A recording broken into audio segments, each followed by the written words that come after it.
Good morning from Athens, Greece. It is 9 o'clock here on this Tuesday morning. I am sitting on the steps of the St. Nicholas Church. It is in an area known as Pancrati and Kesariani. It's a beautiful church. It's a big church as well. Very, very big church.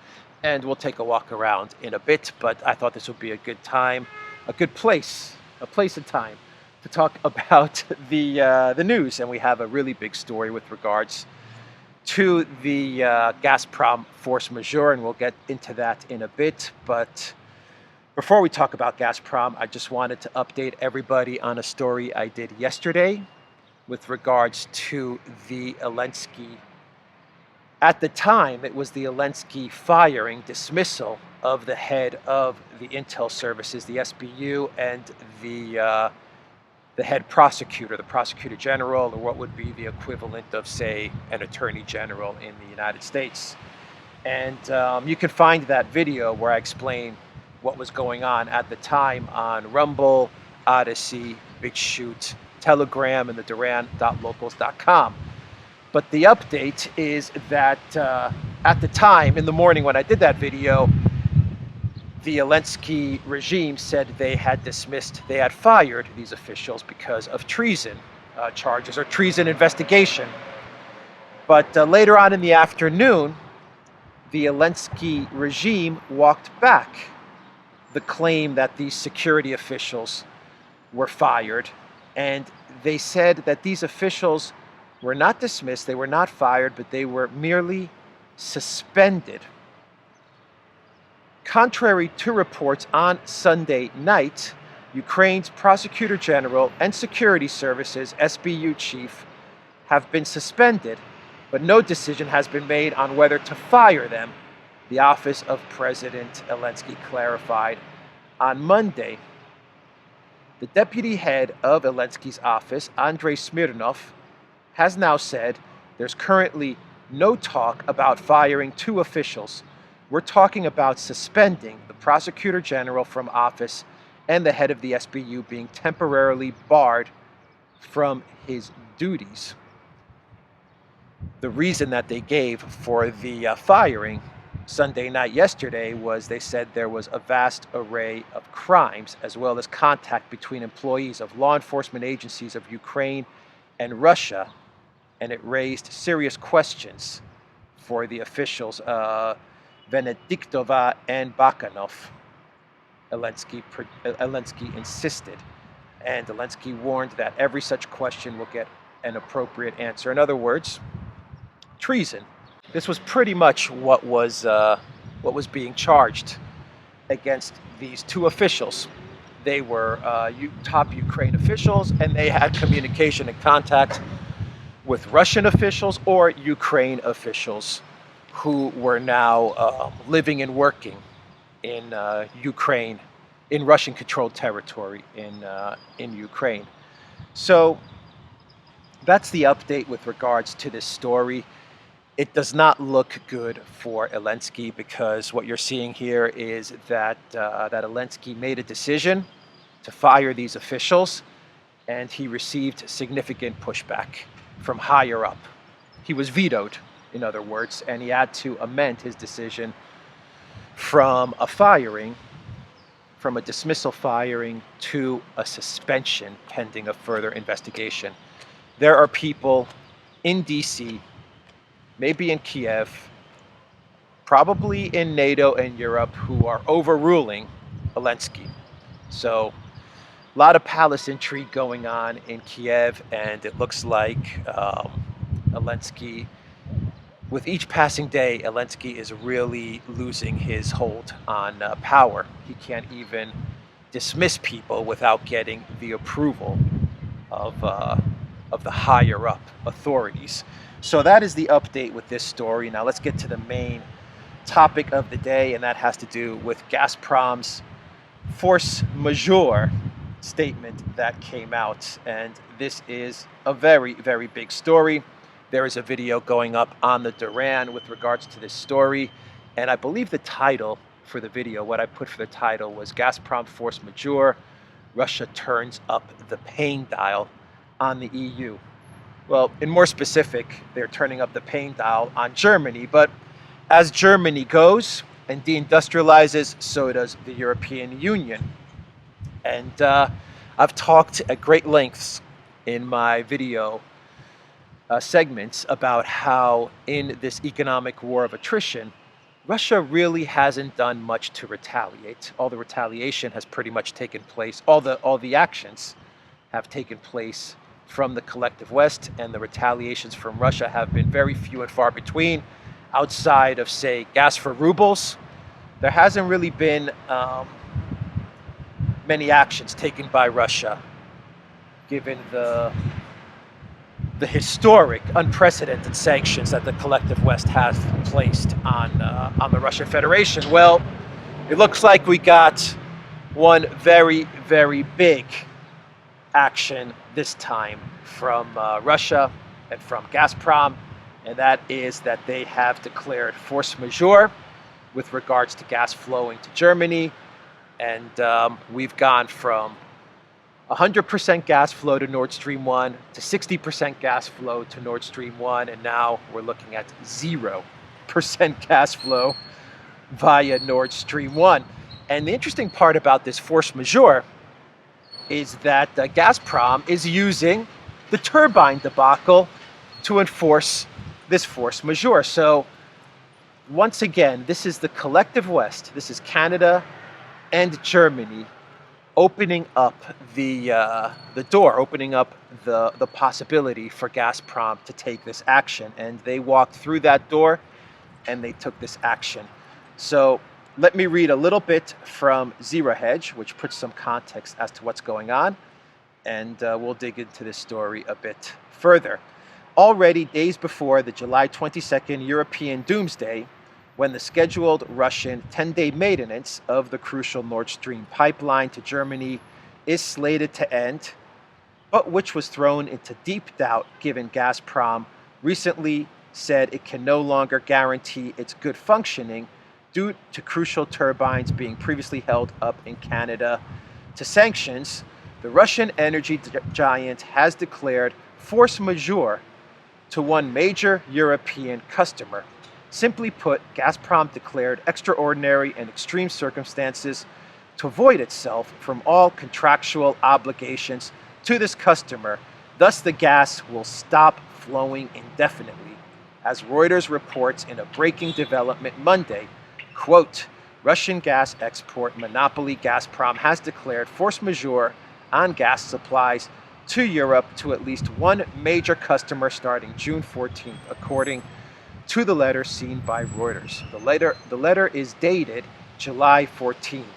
It said the force majeure measure, a clause invoked when a business is hit by something beyond its control, was effective from deliveries starting from June 14th, writes Reuters. The letter invoked extraordinary circumstances outside the company's control. Reuters continues, citing a source saying the customer in question is Germany via the Nord Stream 1 pipeline. So there you have it. Russia is definitely turning up the pain dial. And the reason that Russia is citing the force majeure in this instance is the Canada, Germany, Siemens turbine debacle. And Gazprom is basically saying that they can't guarantee, or they haven't seen documentation, to be more precise, they haven't seen proper documentation which states that this turbine is going to function in the manner that it needs to function in order to guarantee the delivery of gas to Germany. So Gazprom is using this 10-day maintenance period to invoke force majeure and to say, well, we're probably at this moment, we're probably not going to turn up the gas again via Nord Stream 1 to Germany. Big news. Very big news. Gazprom, Russia, is basically sinking the German economy. But they're not sinking it. It's not their fault that this is happening. They're just using the turbine incident to create this stoppage. So really, it's once again, it is just an own goal from uh, from Germany and from the European Union, which has given Russia and Gazprom the excuse it needs to turn up the pain dial to 10 in Germany's case. So Olaf Scholz yesterday, he made a statement saying that Germany is not going to, the sanctions will not end, and Germany is not going to roll back any of the sanctions on Russia until the negotiations for peace between Ukraine and Russia are agreed upon on Ukraine's terms and not on Russia's terms. And those were some pretty big and bold statements coming out of Olaf Scholz. In other words, Olaf Scholz is saying, if there is a peace in Ukraine on Russia's terms, well, then the sanctions are going to remain pretty much indefinitely. And the only way that the sanctions are going to get rolled back are if the Elensky regime and if Ukraine wins this war and they force Russia to the negotiating table on Ukraine's terms.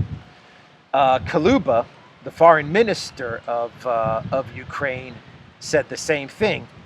He said that peace negotiations with Russia will make sense only after Russia's defeat on the battlefield. This is what the Ukraine foreign minister, Dmitry Kuleba, declared yesterday in an interview with Forbes. Kuleba named Russia's aggressive behavior as a reason for the absence of peace talks, arguing that any negotiations are directly linked to the situation at the front. Quote, I tell all partners a simple thing: Russia should sit down at the negotiating table after defeat on the battlefield. Otherwise, it will be language of ultimatums again. So, bold statements from Scholz, bold statements from Kuleba. In my video yesterday, I mentioned that Joseph Borrell, the foreign minister of the EU, also said the same thing. He said that there will be no end of sanctions, no negotiations on Russia's terms until Russia is defeated on the battlefield. Borrell said the EU sanctions will not stop the military activities in Ukraine, but ought to create a lot of problems for the Russian economy. And he added that the EU cannot afford sanctions fatigue. And he said that Russian President Vladimir Putin counts on the fatigue of democracies with sanctions. And he also said that it is not easy, but we must continue to put pressure on the Russian economy. Our European societies must not abandon this policy. And so you had all these statements yesterday, Sunday and yesterday, coming out. Borrell, Kuleba, and the big defiant speech from German Chancellor Olaf Scholz. And what happens? Force majeure. No more gas, Germany. Do svidaniya. That was pretty much the response. That's it. So all the big, blusterous, bold talk coming out of the collective West about how Russia is going to be defeated and how we shouldn't succumb to sanctions fatigue and we need to continue the sanctions indefinitely and all of these things. And what does Gazprom do? It pretty much says, well, because of this turbine issue between Trudeau and Scholz, we can't guarantee gas to Germany anymore. This is going to have a nuclear effect on the German economy. I mean, this is huge. This is huge. And I think we're going to start to see the Elensky curse take out Olaf Scholz, because as the summer progresses and Germany does not have any gas coming from Russia, it's game over for Germany. It is game over. I can just imagine Olaf Scholz ringing up Trudeau and saying, damn it, Trudeau, I told you to get those turbines to us a month ago, and now look what you've done. Now look what you've done. I'm toast. I could just see that happening. Ring, ring. Justin. Yes. Who's this? This is Olaf Scholz. Oh, hey, Olaf. Is everything okay with those turbines? Did they arrive in Germany okay? Is there anything else that you need me to do? Justin, you idiot. I told you to get those turbines to us a month ago. But you just sat on your butt and you delayed. And now look what you've done. We've got no more gas from Russia now. They've just invoked force majeure. No more gas is going to come from Nord Stream 1. That means all our industries are going to close. Our people are going to freeze. And I'm going to lose my job as chancellor. Olaf, I'm sorry. What is force majeure? I know it's a French word, isn't it? But what does that really mean? Justin, force majeure means that we're going to get no more gas. What am I going to do? I don't know, Olaf, but I'm really sorry. You know, maybe you can get some of those those windmills, and I don't know, maybe put some solar panels. Man, maybe put some solar panels on some buildings. That should solve everything. It's not a laughing matter, to be honest, but this is just, what a freaking mess. What a freaking mess. Everything that we've talked about on this channel over the past couple of months with regards to statements about cold showers and not washing your clothes and having buildings which are going to act as warm-up places, warm-up centers before you go home, and factories closing and choosing which factories are open and which ones are going to close and which businesses are going to remain open and which ones are going to be closing because of not enough gas. All of these things that we've talked about over the past month are now reality. This is now reality. This is big stuff. This is big stuff. And that's not only big stuff for Germany, it is big stuff for the European Union. As I said, as the German economy collapses, so will the EU economy, the economies of the European Union. And sure enough, the Elensky curse is now going to take out Olaf Scholz. Olaf Scholz is toast. He is absolute toast. And with him, the Greens should go as well. Brabach and Habeck should also be thrown out of office. The German people should get rid of these Green officials as well. But I've actually read polling that shows that the Greens actually have support still. There are actually people in Germany who still support Habeck and Brabach, even though, to be fair, yes, Olaf Scholz was weak. He was an incredibly weak chancellor. But it was the Greens, it was Brabach and Habeck who spearheaded this deindustrialization campaign for Germany. They're the ones that wanted the gas cutoff. They're the ones that want this deindustrialization. They're the ones that believe that in 20 years, Germany can become some sort of green utopia, and therefore the 20 years of economic collapse and pain is justified, is worth it. So the Greens still have support. Olaf Scholz, he is toast. He is absolute toast. That's why you see him giving these defiant speeches, because he knows that he's toast. So that is the big news of the day, of the week, perhaps of the year. And it is what I consider to be the first real retaliation from Russia. And I don't think we've seen anything yet. You ain't seen nothing yet. You know that phrase? You ain't seen nothing yet? I think it's actually a song as well. Well, you know, Putin wasn't bluffing when he said that that Russia hasn't even started to take action, not only against Ukraine, but against the collective West. So, big news. Turkey, by the way, here's an interesting story. I mentioned that for a year now, we're going to see Turkey going back and forth with regards to NATO, Finland, and Sweden. Well, the Turkish president, Erdogan, he warned Sweden and Finland on Monday that Ankara may still freeze their membership in NATO if Helsinki and Stockholm fall short of last month's agreement. Okay, a lot of noise coming that way. We're going to walk that way. The two Scandinavian countries had promised they would take specific steps in order to overcome Turkey's objections. I want to reiterate once again that we will freeze the process if these countries do not take the necessary steps to fulfill our conditions, Erdogan told reporters. Our stance on this issue is very clear. The rest is up to them. Sweden, in particular, does not have a good image on this issue. So I said that we're going to see about a year of this, right?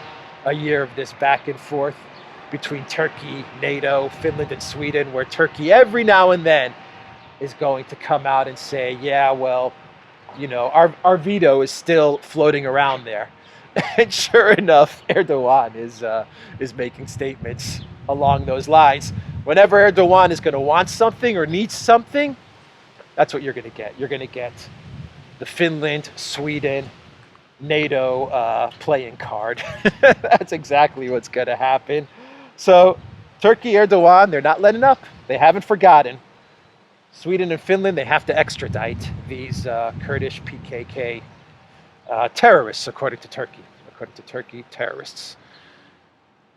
So I'm at the back of the church, right here. It's a nice church. It's a nice quiet square, actually. And I think those are the big stories. Lavrov said that Germany and France, they're to blame for everything that is going on. And he's right. He's right. Everything that's happening, specifically now that's going to be happening to Germany, it's of Germany and France's doing. And why does Lavrov say France? Well, he says because it was Germany and France that actually killed the Minsk agreements. They were signatories to the Minsk agreements, which would have brought peace to Ukraine. It would have seen a kind of federal structure in Ukraine. It would have seen Lugansk and Donetsk remain part of Ukraine, or actually go back to Ukraine under a federal structure. It would have it would have prevented a war, and it would have led to what I believe would have been a promising future for Ukraine. But instead, France and Germany decided not to enforce the Minsk agreements, and we are where we are. This is what Lavrov said. This is actually what he wrote. Sorry, this is what he wrote in an op-ed for the Russian newspaper Izvestia. He said, when German Chancellor Olaf Scholz demands that Russia should be compelled to sign an agreement granting Ukraine guarantees of territorial integrity and sovereignty, all his attempts are in vain. There was already such a deal, the Minsk agreements, which was killed by Berlin and Paris. They were shielding Kiev, which openly refused to comply.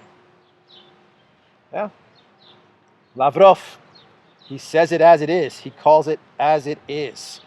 All of this that is happening right now to Germany, that is going to be happening in a big, big way to Germany, and that will be happening to France and to all of the EU, can be traced back to the Maidan, of course, but more importantly to the fact that Germany and France did not enforce the Minsk agreements, even though they signed up. They were signatories of that agreement, and they were contractually obligated to implement the Minsk agreements.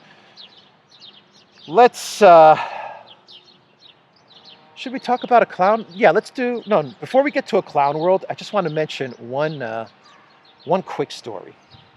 That in the Czech Republic, we actually are going to have a forum, which is a forum which is going to talk about the breaking up of Russia, the Free Nations of Russia Forum. It's going to take place on July 22nd in the Czech Republic. It's going to last for 2 days. And I'm going to put a map up on the screen. And in this forum, what they're going to discuss is how to break up the Russian Federation into, a dozen micro states. And you're going to see the map right there. And the reason I'm talking about this is because I think this forum and this map adds a lot of context as to what's happening right now between Russia and Ukraine. And that is that this is not a conflict between Russia and Ukraine. This is a conflict between Russia and the collective West. And this is about Russia preventing this very map from happening, because this is the map that the globalists and the collective West, this is what they had in mind for the Russian Federation. This is what they want. This is what they've always wanted. And this is what Ukraine was being used to achieve. And once they got the microstates of Russia, the globalists would then turn their attention to China. And once they dismantled China, it would be game over. It would be a globalist one world order. And so this map, that map that I put on the screen, that to me symbolizes why we have this conflict. This is what the plan was all along. And now they're going to have this forum in the Czech Republic because, well, you know, they have to have this forum, right? Their dreams have been shattered, but hope dies last, even if you're a psycho, sociopath, crazy globalist. Hope dies last. And so they're going to have 2 days of massive coping, looking at that map and saying what could have been. That could have been the globalist one world order, but now it's not. And that's why they're so upset with Putin, and that's why they're unable to admit defeat, because they're still holding on to that image, to that map of a dozen microstates in Russia.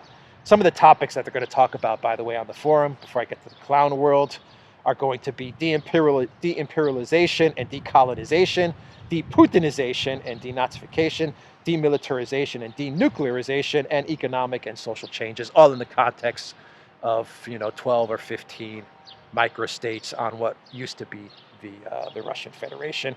Really interesting that these globalists, these collective West clowns, are going to be talking about de-imperialization and decolonization. Okay. Projection much? Do you guys need a mirror? Anyway, and denazification. Okay. Yeah, all right. I wonder if they're going to have some Azov battalion commanders speaking at this event. Maybe they'll get the former Ukraine ambassador to Germany, Melnik, to speak about about Bandera at this forum event. Oh my God. Anyway, let's do two quick, one clown world, but it's kind of like two clown worlds. Prince Harry, he was invited to the UN to speak at the Mandela International Day. Is that what it's called? Something like that, the Mandela International Day. And in this speech, Prince Harry, who's very qualified to speak about climate change and politics and all of these things, he talked about his mother's relationship to Mandela, and he gave a very emotional, what the media is calling a very emotional speech. But the interesting part about it is that he was lecturing the world about climate and other things that I can't talk about, because if I talked about them, I would probably have this channel be nuked. But he was talking about all these things, and he made his way to the UN on a jet, on a private jet to New York City, to lecture the UN General Assembly on climate change and poverty.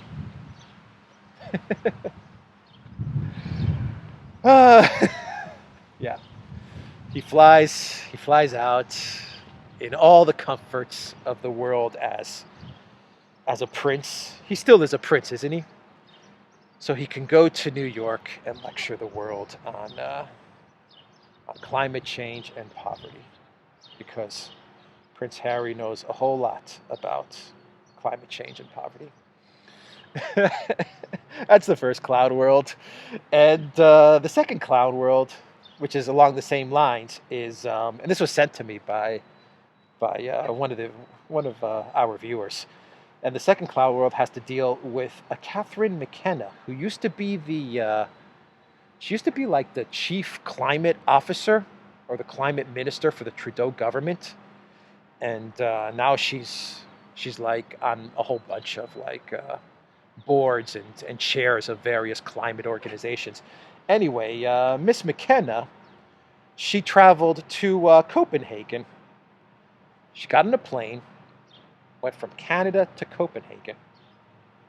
And while she was in Copenhagen, she put her suitcase, tied it onto the back of her bike, and she rode around the city. And she wanted to highlight that even if you have luggage, you can travel around your city of choice. You don't need a car. You don't need a taxi. You don't even need a motorbike.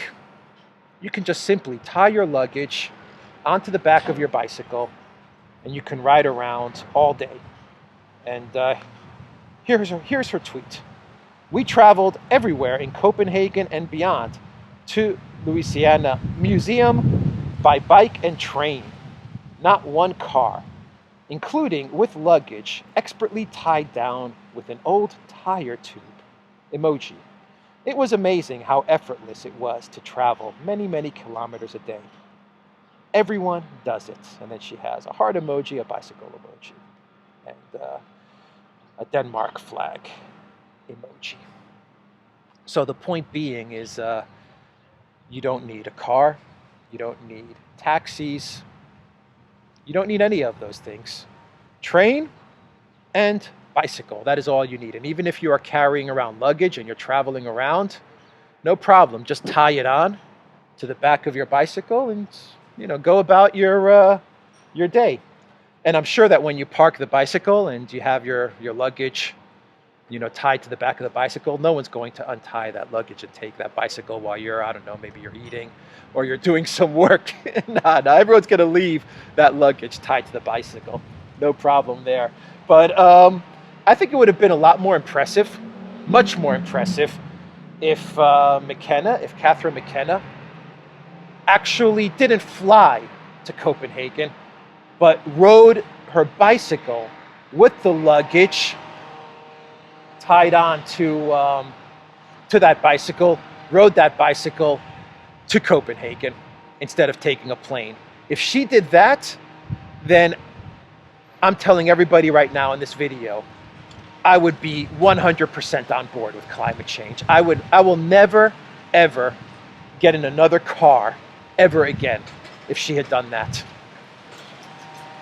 She could have taken her bicycle and rode it from Canada through up towards Alaska, somehow gotten across from Alaska to Russia, from Russia all the way to Finland, and then from Finland you just make a beeline to Copenhagen, Helsinki to Copenhagen. If she had done that on her bicycle with that luggage tied to the back, I would be the #1 climate change advocate and activist.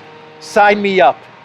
But I'm not very impressed by her taking a plane to Copenhagen from Canada and then just tying the luggage to the back of the bicycle. Not impressed at all. Anyway, that is the clown world. That's the video. And it's a little bit noisy as their nice monument, but what a shame that they actually put graffiti. Look at that. They graffitied the eyes of a monument at this church, at the St. Nicholas Church. What a shame. Breaks your heart. Breaks your heart. All right, everybody. I'm going to leave the video there. theduran.locals.com. Check out Alexandra's channel. Check out the Duran's channel. Telegram, Rumble, ODYSEE, BitChute. Please follow me there. I did a whole week's worth of videos while I was banned from YT, so definitely go to those channels and sign up. Please sign up, because I don't know what they're going to do to me, as this goes along. So just look for me on those platforms. Take care.